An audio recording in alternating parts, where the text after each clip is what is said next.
Amém. Muito bem, os irmãos podem se assentar. Série Parábolas de Jesus, e nós estamos naquela série em que Jesus usa as parábolas para nos trazer informações sobre o seu reino.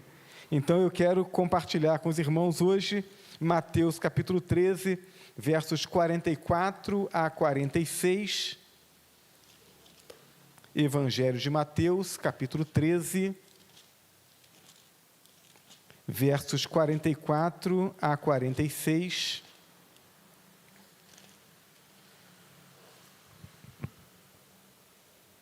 E nós vamos falar hoje sobre duas parábolas, que é a parábola do tesouro escondido e a parábola da pérola de grande valor.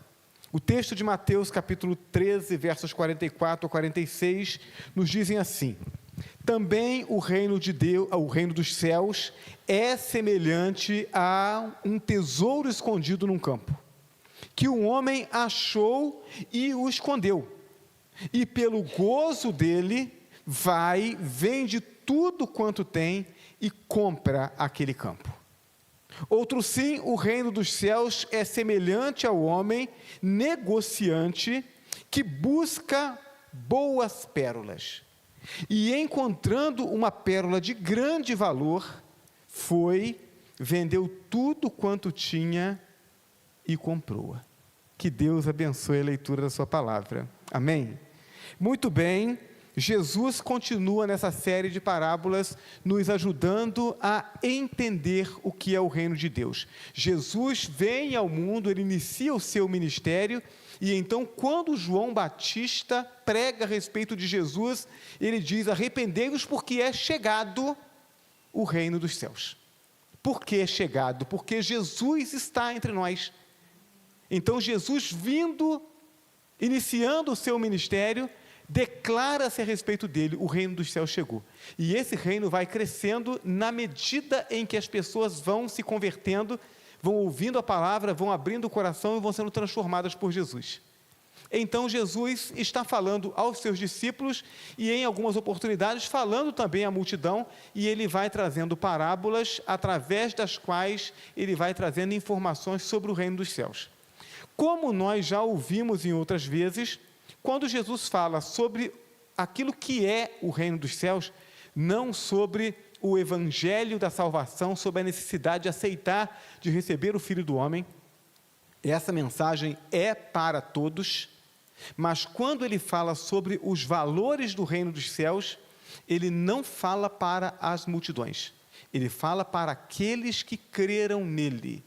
E aí, por causa disso, Jesus vai falar por parábolas, de modo que as pessoas ouçam, elas até entendam o sentido da parábola, elas entendem o que a parábola, a história, eles conseguem relacionar aquilo que eles estão ouvindo com aquilo que é do dia a dia deles, mas não conseguem entender onde estão os valores do reino dos céus ali.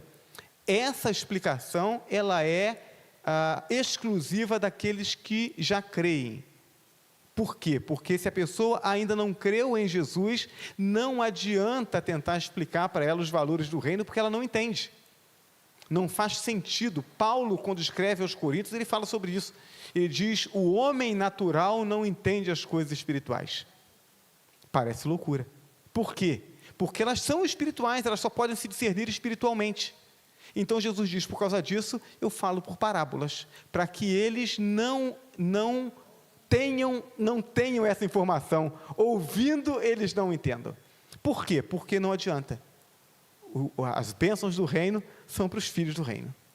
Então é preciso ser filho. Aqui Jesus traz mais duas parábolas. E aí, essas duas parábolas, elas têm duas curiosidades que a gente precisa compartilhar logo de início. Primeiro, elas são chamadas de parábolas gêmeas. Não se fala isso de nenhuma outra parábola. Essas duas parábolas estão sempre juntas, porque elas são consideradas parábolas gêmeas. O que significa isso? Embora elas tenham características diferentes, os gêmeos, eles são pessoas diferentes. Eles têm um caráter diferente, eles têm uma personalidade diferente, mas eles têm semelhanças. Então, essas duas parábolas, embora elas sejam distintas com relação à história que elas contam, mas elas trazem uma mesma mensagem, elas são semelhantes quanto ao valor da descoberta do reino de Deus. Então, essa é a primeira curiosidade. E a segunda curiosidade é que essas duas parábolas encontram-se apenas no Evangelho de Mateus. Em nenhum outro evangelho. Não é interessante isso?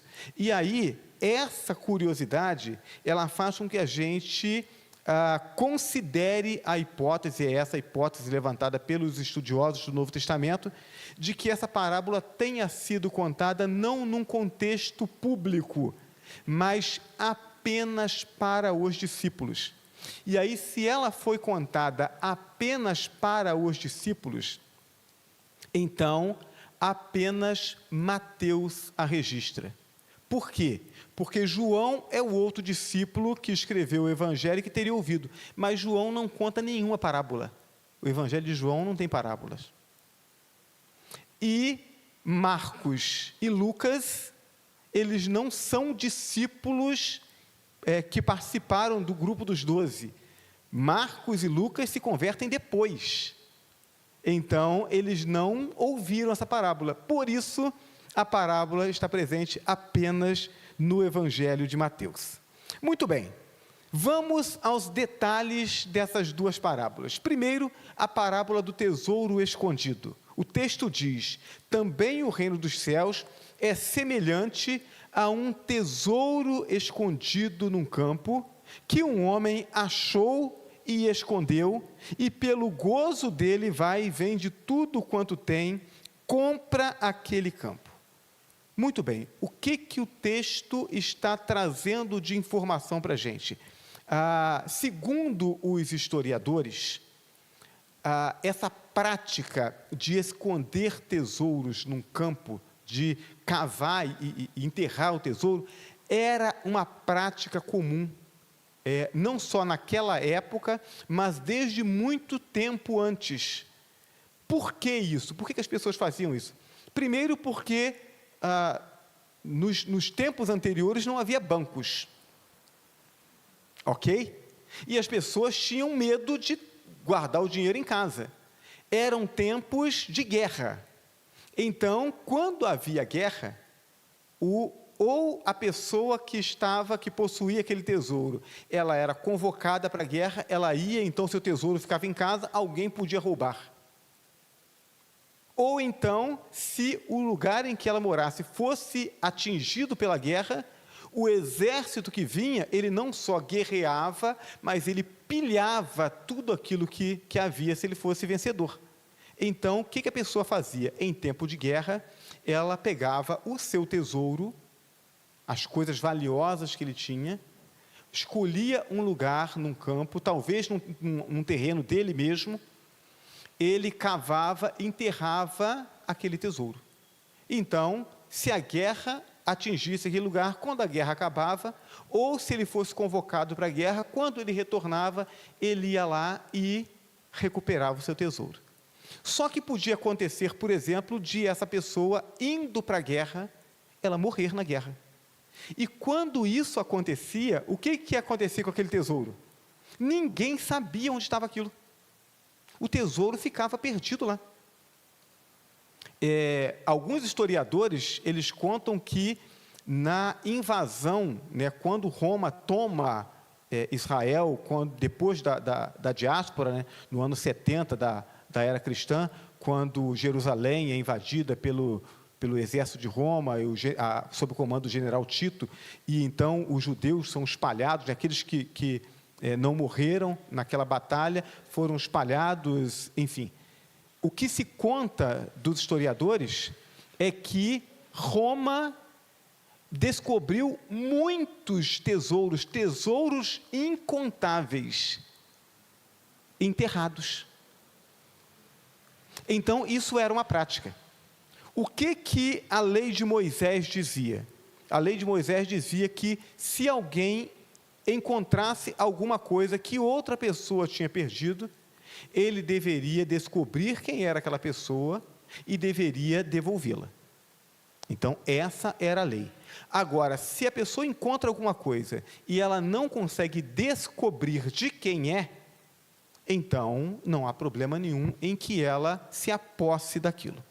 O que a história, que é a parábola que Jesus conta, nos dá conta é o seguinte: um homem encontra um tesouro escondido. Então, ele não está procurando, ele não sabe, o tesouro não é dele, mas em alguma terra, em algum lugar, ele acidentalmente encontra um tesouro enterrado.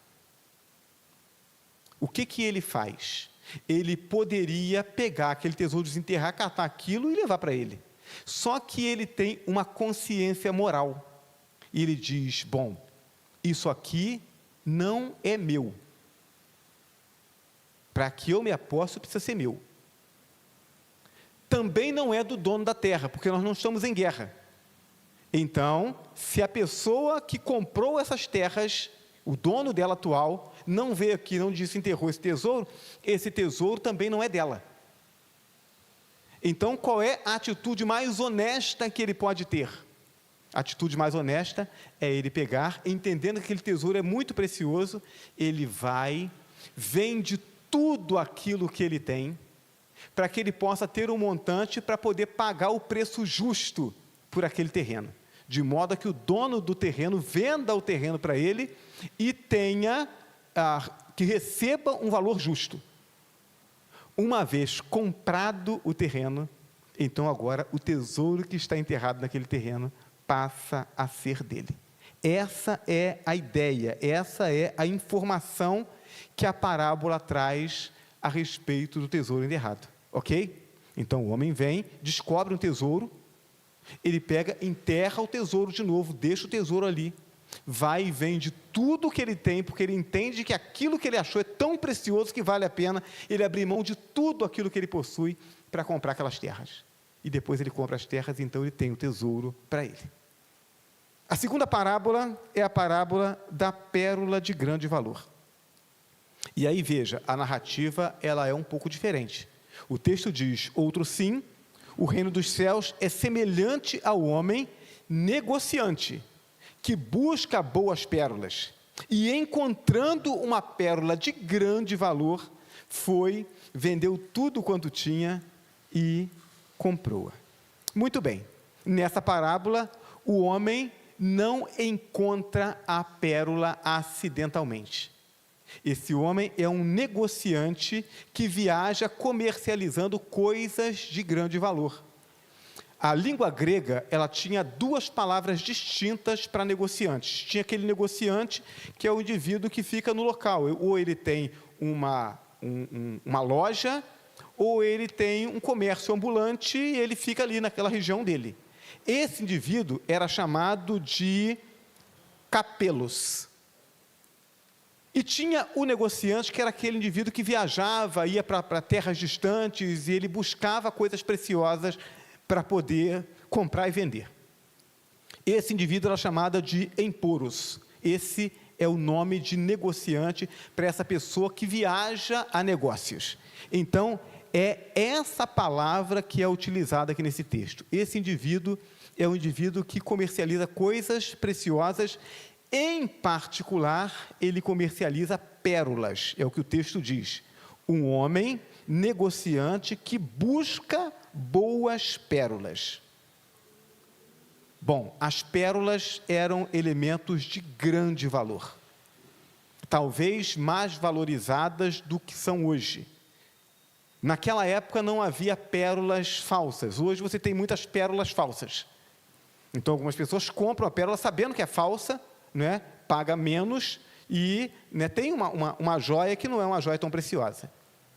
E também hoje é menos arriscado, menos custoso se buscar pérolas. Naquela época, não existia pérola falsa, só existia pérola verdadeira. Não havia tanque de oxigênio para as pessoas mergulharem para buscar as pérolas. Então, o que se conta dessa busca das pérolas era que, pelo fato das pessoas saberem que era algo de grande valor, então as pessoas arriscavam a vida para, mergulhando, conseguirem procurar essas pérolas. Algumas dessas pessoas amarravam pedras pesadas no corpo para poder afundar até o lugar onde pudesse encontrar essas ostras, onde supostamente podia encontrar pérolas. E aí o que acontecia? Algumas pessoas morriam tentando conseguir essas pérolas. Então, tudo isso fazia com que essas pérolas fossem ainda mais caras. Segundo Plínio, que era um naturalista romano, ele conta nos seus escritos que Cleópatra possuía 2 pérolas e que o valor dessas pérolas era estimado em algo hoje de aproximadamente $400 mil, as 2 pérolas. Então, era algo assim muito, muito precioso. Agora, as pérolas variavam de valor. Então, havia algumas características que eram avaliadas para que essas pérolas fossem mais valiosas ou menos valiosas. Então, o brilho que a pérola tivesse, o tamanho dela, o formato. Então, quanto mais redondinhas, mais caras. A superfície, se elas tinham alguma ranhura ou se eram bem lisinhas. A cor, então tinha pérola que era branca, tinha pérola amarela, tinha pérola azul. As cores variavam, douradas. Então, essas variações também faziam com que as pérolas fossem mais caras. Então, o texto diz que esse homem da parábola era alguém que buscava e comercializava essas pérolas, e ele buscava as pérolas mais preciosas. E então, a parábola diz que ele, em um determinado momento, ele encontra uma pérola de grande valor. É uma pérola que superava em valor todas as demais que ele conhecia. E aí, por causa disso, entendendo que aquela era uma pérola muito preciosa, ele vende tudo que ele possui e compra aquela pérola. Então, nós temos 2 situações. Nós temos a primeira situação, a primeira parábola, diz que uma pessoa, ela acidentalmente encontra um tesouro. Na segunda parábola, nós temos alguém que está em busca de algo precioso e, de repente, encontra algo que é precioso demais. São 2 situações diferentes, mas que fazem com que aquelas pessoas estejam diante de uma oportunidade de adquirir algo muito precioso. Quais são, então, as verdades que as parábolas revelam sobre o reino dos céus? Porque entender a história a gente já entendeu. Quais são as verdades celestiais que estão presentes nessas parábolas? Primeiro, não é o reino dos céus, porque Jesus está dizendo isso, né? O reino dos céus é semelhante a... Então, o que o texto nos mostra, o que as parábolas nos mostram, é primeiro, que o reino dos céus não é normalmente visível na superfície.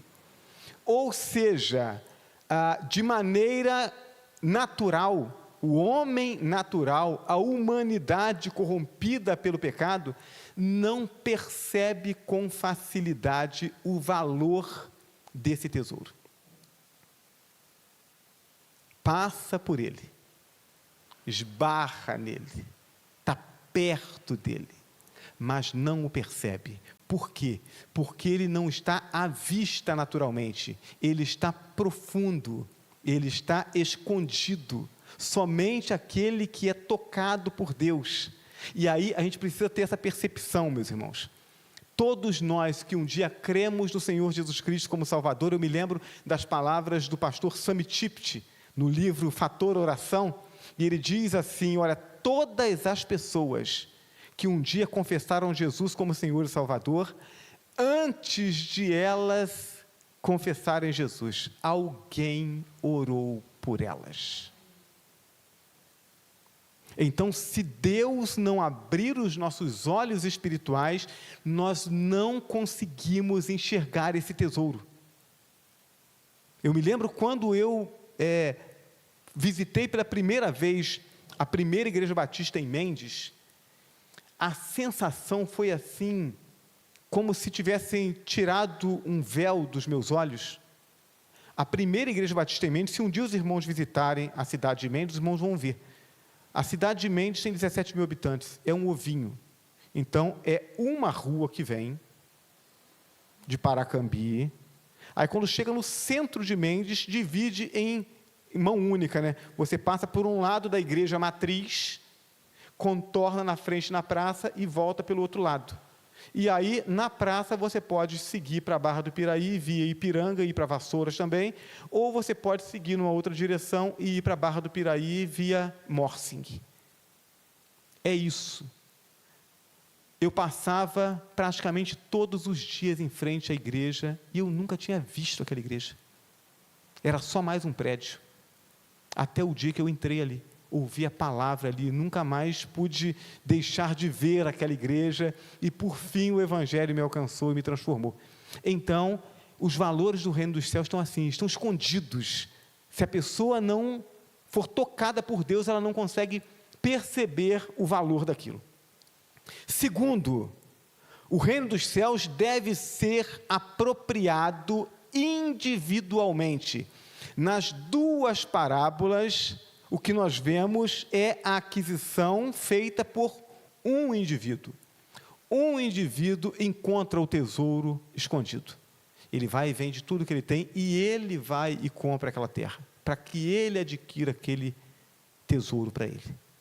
Na outra parábola, nós temos um indivíduo que comercializa, ele busca pérolas preciosas, e ele encontra, então, uma que é mais preciosa do que todas, ele vende tudo o que ele tem para poder adquirir aquela pérola. Um indivíduo.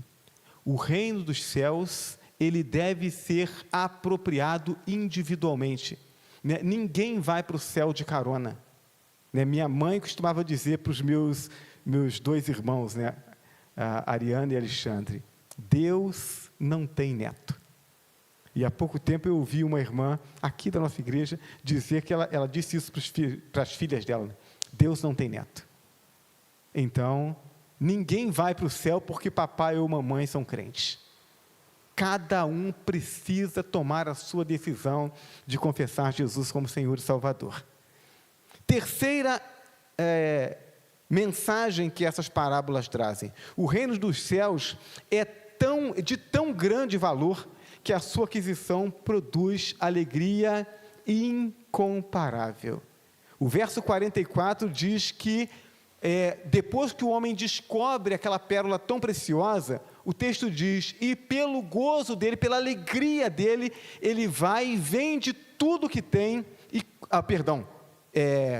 que encontra o tesouro escondido, ele vai e vende tudo que tem e compra aquele campo, pela alegria que ele sente de ter aquele tesouro.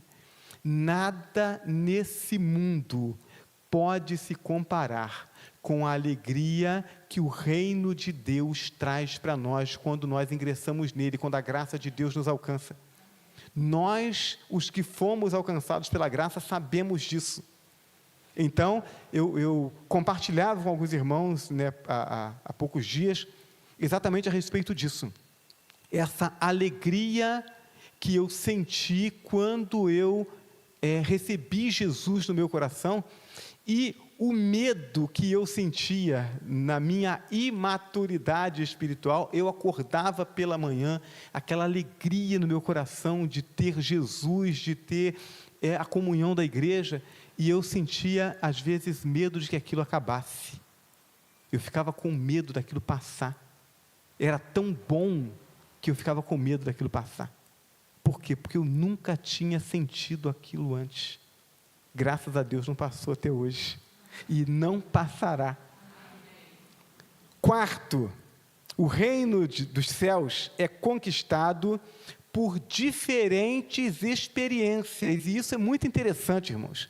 Vejam só, um homem o encontrou por acaso. Ele não estava procurando.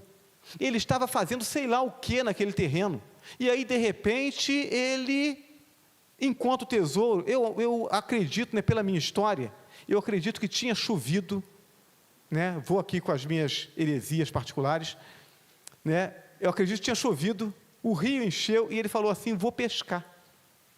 Que é assim que eu fazia quando eu era criança, né? Chovia, falava, opa, vou pescar, né? Tinha um córrego lá perto de casa, e aí caçava logo uma enxada, ia cavucar, às vezes arrancava umas minhocas para pegar o anzol e ir para a beira do rio. E aí eu imagino que ele deve ter feito isso, aí foi cavar no terreno lá e encontrou o tesouro, né? Ele não estava procurando tesouro, mas num determinado momento ele se depara com esse tesouro. Qual é a história que nós podemos comparar isso? Podemos comparar com a história do ladrão na cruz. Ele viveu uma vida totalmente errada, foi condenado, e no momento da sua morte, ele é agraciado pelo fato de estar sendo crucificado do lado de Jesus. E aí o outro, que está sendo crucificado também, o outro ladrão, está blasfemando Jesus, mas ele entende naquele momento quem é que está ali do lado dele. E ele diz: olha, nós estamos recebendo a condenação que nos é justa, mas ele não fez nada de errado. E ele vira para Jesus e diz: Senhor, lembra-te de mim quando entrar no teu reino. E Jesus diz: hoje mesmo estarás comigo no paraíso. Aquele homem não estava procurando Jesus, mas naquele momento ele teve a oportunidade, ele esbarra com esse tesouro, e ele não perde a oportunidade. Agora nós temos a outra situação, que é a situação que se assemelha à do homem que está procurando as pérolas. E aí, qual é o exemplo bíblico que nós podemos comparar a esse? Nós podemos comparar com o exemplo do apóstolo Paulo. Paulo era um indivíduo extremamente zeloso, ele queria fazer a vontade de Deus. Ele tinha esse desejo de santidade, ele tinha esse desejo de servir ao Senhor. Ele tinha um desejo tão grande que ele perseguiu a igreja, acreditando que estava fazendo a vontade de Deus. Até o momento em que, a caminho de Damasco, ele tem um encontro com Jesus. Ele estava procurando, e ele procurou tanto, que ele encontra esse tesouro. Esse tesouro se revela a ele. E ele tem a oportunidade, então, de abraçar a fé em Jesus Cristo. Então, algumas pessoas estarão procurando, aquela pessoa que ela vai crescendo, e talvez eu possa me comparar a esse segundo exemplo. Porque, na medida em que eu ingressei na minha adolescência, eu comecei a questionar sobre essa questão de Deus. Eu via a minha mãe com rituais, tanto católicos, né, de acender velas, de ter as devoções dos santos, mas também eu via minha mãe defumando a casa, e indo em centro espírita, e indo em cartomante, e eu dizia: existe um Deus, mas cadê esse Deus? E eu comecei a buscar esse Deus, até que esse Deus se revela a mim no seu Evangelho. Então, eu posso estar nessa segunda situação, né? Mas quantas pessoas que às vezes estão assim, vivendo a vida, né, completamente distraído, e de repente alguém diz assim: olha, vamos né, ter um culto lá, um amigo me chamou, um trabalho, vamos lá, e a pessoa vai, né, assim, sem nenhuma pretensão, chega lá, ouve o Evangelho impacta, e ele se decide. A questão não é o quão perto ou o quão longe nós estamos. A questão é que as oportunidades surgirão, e aí a gente precisa tomar a decisão certa. Em sexto lugar, o reino dos céus revela a salvação que é de graça, mas que custa caro. Então, espera aí, pastor, mas como assim ela é de graça, mas custa caro? Ela é de graça porque, se nós tivéssemos que pagar por ela, nem todos os tesouros desse mundo seriam suficientes para que pudéssemos pagar. Os nossos pecados criaram uma barreira tão grande entre nós e Deus, que nada do que possamos fazer, do ponto de vista humano, é suficientemente bom ou precioso para poder pagar o preço da nossa dívida. Então, por causa disso, Jesus vem e Ele, com seu sangue precioso, com a sua vida preciosa, Ele paga o preço do meu pecado. Mas, para que eu possa me apropriar desta salvação, eu preciso valorizá-la a ponto de estar disposto, se necessário, a abrir mão de tudo para poder permanecer com ela. Então, talvez alguns de nós vivam essa experiência de ouvir do Evangelho, de confessar Jesus como Salvador e de, ao longo da nossa vida, nós termos que fazer poucas renúncias. Não existe vida cristã sem renúncia. Todos nós tivemos que fazer alguma renúncia. Mas nós temos que admitir que os nossos irmãos em Cristo, que aceitaram o Evangelho em países onde o cristianismo é perseguido, essas pessoas têm que renunciar muito mais coisas. Essas pessoas renunciam, às vezes, à sua herança familiar, renunciam, às vezes, ao convívio familiar, renunciam ao seu trabalho, aos seus bens, e, às vezes, renunciam à própria vida. É disso que o texto está falando. Aqueles que encontram esse tesouro, eles precisam estar dispostos a abrir mão dele, para poder ter esse tesouro. E aí isso chama a nossa atenção. Vejam, essas pessoas, tanto o primeiro quanto o segundo homem das parábolas, um deles não está procurando e ele encontra, o outro está procurando e encontra, mas os dois têm que tomar uma decisão. Então, um deles encontra sem estar procurando, Deus revela, o outro, Deus o conduz nessa busca e ele encontra, mas uma vez se deparando com o tesouro, a decisão de abrir mão de tudo para poder ter o tesouro, essa decisão o ser humano tem que tomar. Deus estará sempre, de alguma forma, buscando levar esse evangelho para que as pessoas tenham conhecimento. No domingo próximo passado, nós saímos aqui pelas ruas do Granbury e tivemos oportunidade, pela graça de Deus, de compartilhar com quase 300 pessoas o plano de salvação de Deus em Cristo Jesus. Então, essas pessoas tomaram o conhecimento do plano de Deus para elas. O tesouro lhes foi apresentado, mas elas têm que tomar a decisão. Se elas vão vender tudo o que elas têm para poder comprar esse campo, para poder comprar essa pérola, ou se vão ficar tão apegados àquilo que têm, que vão deixar o tesouro passar. Então, ou enterrado no campo, encontrado por acaso, ou tendo sido buscado continuamente, a decisão está sempre na mão do homem. O homem precisa decidir se ele quer ou se ele não quer esta salvação. Concluindo, não importa quão atentos ou quão distraídos estávamos quanto às nossas carências espirituais. Eu tinha plena consciência, estava buscando. Outros não têm, não estão buscando. E em algum momento, esse evangelho se apresentou para nós. Então, atentos ou distraídos, o que importa é que Deus nos revelou as riquezas da sua glória e do seu reino na pessoa do Senhor Jesus Cristo. Cabe a nós, uma vez que tenhamos reconhecido Jesus como nosso Senhor e Salvador, e estamos, portanto, salvos em Cristo Jesus, cabe a nós, reconhecendo o grande valor desse tesouro, devotarmos a Deus o nosso melhor e desfrutarmos desse tesouro que está no próprio Deus. A comunhão com Deus é o maior tesouro. Eu tenho dito que o presente maior de Deus para nós é Deus presente em nós. Que, portanto, possamos valorizar isso, valorizar a oportunidade de comunhão com Deus e devotarmos a nossa vida a Ele.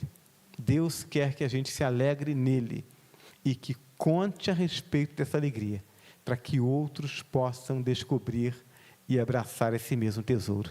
Que Deus assim nos abençoe.